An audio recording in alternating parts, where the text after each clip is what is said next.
今仔4月11日是世界帕金森日，全台湾大约有将近8万的帕金森氏症的患者，也毋过目前的医疗技术治疗是效果真有限。台北科技大学研究教授林宏儒，因为伊家己本身嘛得着这款病，伊家己研究新的疗法，伊本底是需要坐轮椅，也毋过用伊家己的方法治疗了后，已经恢复健康哦。伊的方法嘛帮助17个患者改善症状，成果嘛发表伫国际医学期刊，咱做伙来了解。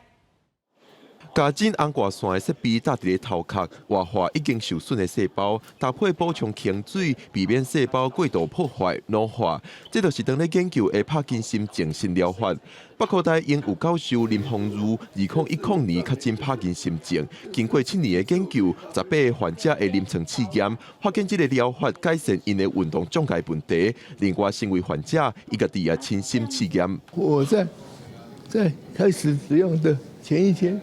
我还坐着轮椅，到第4天我才猛然发现我能够跑。有另外一位，他也是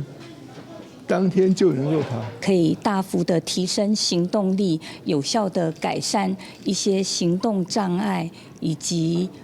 吞咽功能、讲话功能。医师表示，帕金森症患者是因为脑中的细胞受损死亡，地属负责神经传导的多巴胺无够。虽然患者初期会使使用药物来补充，但是定只有初期的效果较好。这个介入的方式主要是一个非药物的介入哈，利用物理的方法可以去刺激，将来还是要搭配这个药物的治疗，它是一个类似辅助神经元细胞可以更有活性。那至于说有没有机会让这个神经元细胞可以活得更久哈，不要因为这个疾病的关系而过早的死亡，这一部分我们还需要将来未来更进一步的研究。虽然这摆18个人的研究成果袂歹，但是医师表示，目前也无法度判定这个疗法有效，也阁需要较大型的临床研究才会当判断。不过，确实让帕金森症患者看到一个新的希望。记者郭文霞、桂林台北报道。